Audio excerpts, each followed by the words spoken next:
Hello guys, welcome to our channel. This is Teja. అయితే Rajesh Mahasena, so వ్యక్తి గురించి నేను కొత్తగా మీ అందరికీ పరిచయం చేయాల్సిన అవసరం లేదు. సో తను ఒక దళిత పోరాట యోధుడిగా ఎదిగాడని చెప్పేసి అందరికీ తెలిసిన వ్యక్తి. అయితే దాని తర్వాత కొన్ని పొలిటికల్ పార్టీస్లో కూడా తను వెళ్ళి వాళ్ళతో కలిసి వర్క్ చేసి మళ్ళీ వెనక్కి కూడా వచ్చేసాడు. అయితే రీసెంట్గా ఏపీ ఎలక్షన్స్లో టీడీపీ వైపు నుంచి పి గన్నవరం అనే ఒక నియోజకవర్గం నుంచి ఎమ్మెల్యేగా ప్రకటించారు. దాని తర్వాత ఏమైందో తెలీదు, అతను పక్కన పెట్టేశారు. మొత్తానికి ఇప్పుడైతే టీడీపీ క్యాడర్ కానీ జనసేన క్యాడర్ కానీ ఎవరు కూడా అతన్ని పట్టించుకోవట్లేదు. మరి ఎందుకు అతన్ని పక్కన పెట్టాల్సి వచ్చింది? సో ఇవన్నీ కూడా మనతో పాటు డిస్కస్ చేయడానికి 100 రూపాయల ఎమ్మెల్యే వారణాసి సూర్య గారు ఉన్నారు. సార్ నమస్తే అండి. సో మొత్తం కూడా డైరెక్ట్ రాజేష్ గారిని అటాక్ చేస్తున్నారు. రీసెంట్గా నేను చెక్ చేస్తే రాజేష్ మహాసేనతో పెట్టుకుంటే చాలా డేంజర్ అన్నట్టు టైటిల్స్ చూసా. సో ఏంటి అంత వైలెంట్గా? డేంజరే. మీరు ఇప్పుడు చాలా చాలా గొప్పగా ప్రజెంటేషన్ ఇచ్చారు, కానీ రాజేష్ మహాసేన గురించి దళిత బిడ్డ, దళిత పోరాట యోధుడు, ఇవన్నీ ఆ తొక్క ఏమీ లేదు అక్కడ. కేవలం ఏంటంటే దళిత బిడ్డల్ని వాడుకుంటున్నారు, అడ్డదిడ్డంగా వాడుకొని ఎదుగుతున్న ఒక ఊసర వెళ్ళి రాజేష్ మహాసేన. సో ఇప్పుడే కాదు, అంటే ఈ ప్రజెంట్ ఈ స్టేజ్ లోనే ఇలా ఉంటే ఒక పార్టీని కాదు తను వాడుకున్నది. ఫస్ట్ దగ్గర నుంచి వద్దాం. రాజేష్ మహాసేన అనే మనిషి ఫస్ట్ ఒక యూట్యూబర్ గా ఎదిగే ప్రాసెస్ లో మీకు తెలియదు ఇవన్నీ. అఫ్ కోర్స్ ప్రీవియస్ వీడియోలు చాలా ఉంటాయి, అంతవరకు మీరు వెళ్ళారని కూడా నాకు తెలియదు నాకు. సో ఈ రాజకీయాల విషయం పక్కన పెడితే స్టార్టింగ్ స్టేజ్ లో ఈ దళితుల కోసం డెవలప్మెంట్, నేను దళితుల కోసం విపరీతంగా పోరాడతా అని చెప్పేసి ఆ వ్యక్తి చేసిన పని ఏంటి అంటే, ఒకానొక స్టేజ్లో స్టార్టింగ్ స్టేజ్లో గల్ఫ్ కంట్రీస్లో కువైట్, ఖత్తర్ ఇలాంటి గల్ఫ్ కంట్రీస్ ఉంటాయి. ఎంతో మంది దళితులు ఉన్నారు. అంటే ఇక్కడ బతకలేక అక్కడికి వెళ్ళిన వాళ్ళు ఎంతో మంది ఉన్నారు. సో వాళ్ళ బతుకులు బాగుపడతాయని చెప్పేసి మనోడికి సపోర్ట్ చేశారు ఇనిషియల్ స్టేజ్లో. ఓకే, డొనేషన్స్ రూపంలో రకరకాలుగా ఫండింగ్ చేశారు. ఫండింగ్ చేస్తే అప్పుడు వాళ్ళ కమ్యూనికేషన్లో ఉండి ఎదుగుతున్న ప్రాసెస్లో వాళ్ళ ఫోన్లు కూడా లిఫ్ట్ చేయకుండా వాళ్ళ కమ్యూనికేషన్ ఇప్పుడు లేదు. వాళ్ళందరూ నాకు కమ్యూనికేషన్కి వస్తున్నారు. ఎందుకు? ఇప్పుడు నేను వాస్తవాలు మాట్లాడుతున్నా కాబట్టి. అక్కడి నుంచి అలా ఎదుగుతూ ఒక్కొక్క స్టెప్ డెవలప్ చేసుకుంటూ వచ్చి ఫేస్బుక్లోను యూట్యూబ్లోను హడావిడి చేసి ఫైనల్గా అంటే ఈవెన్ ఎక్కడో పల్లెటూళ్ళలో పంట పొలాల్లో లుంగిలు కట్టుకొని కుర్చీ చేసుకుని 4 పిల్లగాళ్ళని పెట్టుకొని హడావిడి చేసిన ఆ రాజేష్ ఇప్పుడు స్టెప్ బై స్టెప్ ఎదిగిన తర్వాత మెల్లగా ఈ చిన్న పరిచయాలు చేసుకుని వైసీపీలోకి ఎంటర్ అయ్యాడు. వైసీపీకి ఎంటర్ అయ్యి ఇదే టీడీపీని, ఇదే పవన్ కళ్యాణ్ని అమ్మనా బుద్ధులు తిట్టిన రోజులు ఉన్నాయి. అవును, అది వాడు మర్చిపోయాడు, కానీ నేను మర్చిపోను. వైసీపీని సరే, వైసీపీ ఒక పార్టీ సపోర్ట్ తీసుకునేసి ఒక స్టాండ్ ఉంది అనుకోవచ్చు, అవునా? అదేని రోజులు కొద్ది రోజులే అక్కడ జంపింగ్ ఇచ్చేసి ఇంకొకరెవరో ఏదైనా కూడా పైసల కోసం మనోడు చేసేది. ఇంకొకరెవరో ఏదైనా ప్యాకేజ్ ఇస్తానంటే అక్కడ నుంచి మళ్ళీ ఇంకో చోటికి రావడం. జనసేన టార్గెట్ చేశాడు. తర్వాత ఏది వైసీపీ నుంచి వెళ్ళిన తర్వాత జనసేన టార్గెట్ చేశాడు. అక్కడ కొత్తగా పార్టీ స్టార్ట్ అయ్యింది, నాకు పెద్ద స్పేస్ దొరికిపోతుంది, దళిత బిడ్డను, దళిత కోసం పోరాడుతాను. ఇందాక మీరు చెప్పాడు యోధుడు సూదుని, ఏ తొక్క లేదు అక్కడ. కేవలం దళిత దళితుల్ని వాడుకుంటున్నాడు. కులాల మతాల పేరుతో చిచ్చు రేపి వాడు ఇష్టం వచ్చినట్టు ఎదగాలని ట్రై చేస్తున్నాడు. సో అలా జనసేనలోకి వెళ్ళాలని విపరీతమైన ప్రయత్నాలు చేశాడు. విపరీతంగా చేశాడు ప్రయత్నాలు. ఫస్ట్ జనసేనలోకే ప్రయత్నాలు చేశాడు. చేస్తే అక్కడ పవన్ కళ్యాణ్ గేటు లోపలికి కూడా రానివ్వలేదు. ఆ అక్కస్ ఇప్పటికి ఉంది, మనోడికి ఉంది. సో అలా జనసేన కుదరట్లేదని చెప్పేసి మెల్లగా ఫోకస్ ఏంటంటే లైటింగ్ ఇటు తిప్పాడు, టీడీపీ వైపు తిప్పేసి.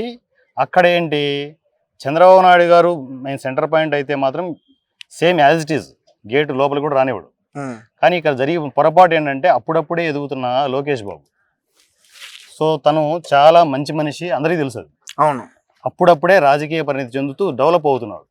సో ఇవన్నీ చూసి ఈ నక్కజిత్తుల వ్యవహారాలను చూసి తెలియదు తనకి, అరే దళితుల వైపు ఒక చిన్న లీడర్ని మనం డెవలప్ చేయొచ్చు అనే పాయింట్ ఆఫ్ వ్యూలో తనకి సపోర్ట్ చేశాడు లోకేష్. అంతవరకు చెట్ల కింద పుట్ల కింద చేశాడు వీడియోలు. చేసిన మనిషి సపోర్ట్ చేయగానే ఒక చిన్న స్క్రీను, చిన్న ఆఫీస్ సెటప్, 1-2 కార్లు, ఇవన్నీ సెటప్లు వచ్చేసాయి. తను సపోర్ట్ చేయడం వల్లే ఇవన్నీ వచ్చాయి. ఎందుకంటే ఎదుగుతాడనే ఉద్దేశంతో చేశాడు. అప్పటికే మర్యాదగా ఉండాలి. లోకేష్ అనే వ్యక్తి మహాసేనకి, రాజేష్ మహాసేనకి సపోర్ట్ చేయకపోతే ఈ రోజు తన నథింగ్ ఏం లేదు, రోడ్డు మీద ఉండాలా. అలాంటి మనిషి లోకేష్ బాబును కూడా పక్కన పెట్టి ఊసరవీళ్ళ రాజకీయాలు ఇవే.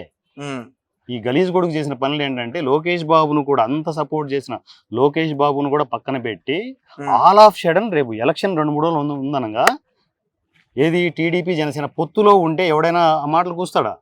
పవన్ కళ్యాణ్ ఓడించడానికి ప్రయత్నం చేస్తాను, నా శాయశక్తుల ప్రయత్నం చేస్తాను ఏంటి? మరి అంటే అతనికి ఎమ్మెల్యే టికెట్ ప్రకటించినప్పుడు చాలా సంబరాలు చేసుకున్నాడు కదా, ఏది పొత్తులో భాగంగానే ప్రకటించారు అప్పుడు కూడా. సంబరాలు చేసుకున్నా అంటున్నారు. ఎమ్మెల్యే టికెట్ అనౌన్స్మెంట్ రాగానే మరుసటి రోజు నుంచి డొనేషన్స్, నేను ఎమ్మెల్యే అయిపోతున్నాను నాకు సపోర్ట్ చేయండి. అందిన చోట ప్రతి చోట గుంజుకుంటూ వచ్చాడు. నాకు ఎంతమంది ఇప్పుడు పోను ఎలా ఇది ఈ మంట ఎలా రాసుకుంటదంటే ఎంతమంది నాకు దళితులతో డైరెక్ట్ గా నాకు కమ్యూనికేషన్ లో వస్తున్నారో అందరినీ లైవ్లు పెడతా, వాయిస్ మెసేజ్లు పెడతా, అన్ని పెడతా. ఇది బండారం బట్ట బయలు చేసిన వరకు అసలు వదల నేను. అంత దరిద్రపు మనిషి దళితులు. ఎందుకంటే అణగారిన వర్గాలను డెవలప్ చేయాలని ప్రతి ప్రభుత్వం అంటుంది. ఆ డెవలప్ చేసే ప్రాసెస్ లో కరెక్ట్ గా ఏ ప్రభుత్వం సపోర్ట్ చేయలేదనేది ఆ పాయింట్ ఆఫ్ వ్యూలో వాళ్ళు చాలా బాధపడిపోతున్నారు ఆ కులం ఆ వర్గానికి సంబంధించి. సో అలాంటి టైంలో ఈడొచ్చి ఏదో చేస్తాడు అనుకుంటే వాళ్ళను వాడుకొనేసి ఈడు ఎదుగుతున్నాడు.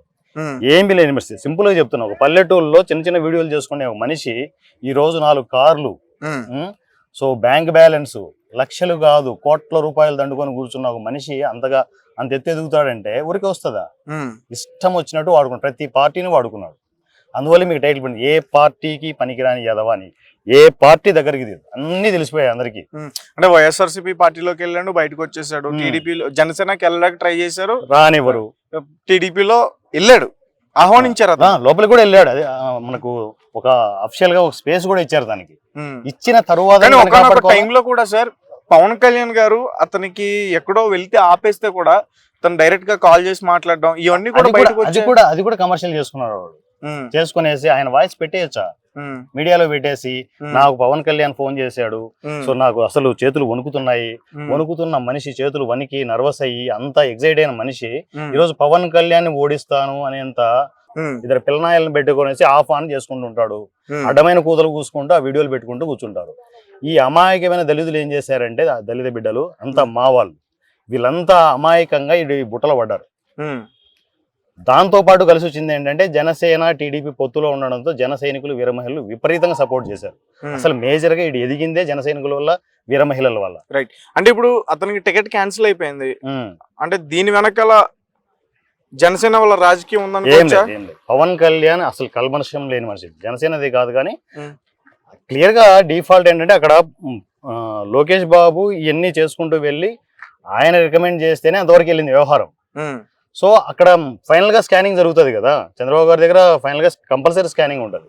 ఆ స్కానింగ్ లో తెలిసింది ఏంటంటే ఈడ అడ్డమైన యదవా అని క్లియర్ గా తెలియడంతో సైలెంట్ గా కట్ చేశారు.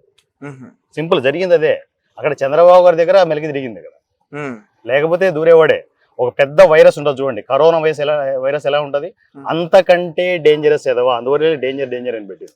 ఓకే, పొరపాటున దూరి ఉంటే ఈ రోజు టీడీపీని వేరే కోణంలో చూడాల్సి వచ్చేది మనం. రైట్. అంటే ఇప్పుడు రాజేష్ మహాసేన అనే వ్యక్తి ద్రోహం చేశాడు.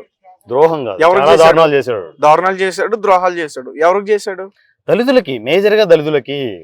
మా దళితులందరికీ చేసిన పని ఏంటంటే వాడు ఇలా అమాయకంగా వాడు ఎదుగుతున్నాడు తప్ప ఏమైనా చేశాడు వాడిని అడగండి. రైట్. అయితే పని చేశాడని చెప్పమని చెప్పండి, లేదు ఒక్క పూట తిండి పెట్టాడని చెప్పమని చెప్పండి. ఒక దళితుని పిలిచి ఒక బిడ్డను పిలిచి ఇదిగో బాబు ఒక పూట తిండి తినని చెప్పి పెట్టాడేమని అడగమనండి. రైట్. మరి అయితే దళితుల్లో చాలా మంది ఉన్నారు టీడీపీలో కూడా, కార్యకర్తలు కానీ నాయకులు కానీ. మరి వాళ్ళందరూ కూడా ఎందుకు ఖండించలేదు అతను చేసిన భోగతాన్ని? ఖండించడానికి చెప్తున్నా కదా, ఈడికి నోరు పడేసుకొని ఇష్టం వచ్చినట్టు అమ్మనా బూతులు తిట్టే ఒక ఎదవను ఎదుర్కోవాలంటే నాలాంటి ఎదవ ఒకటి రావాలి.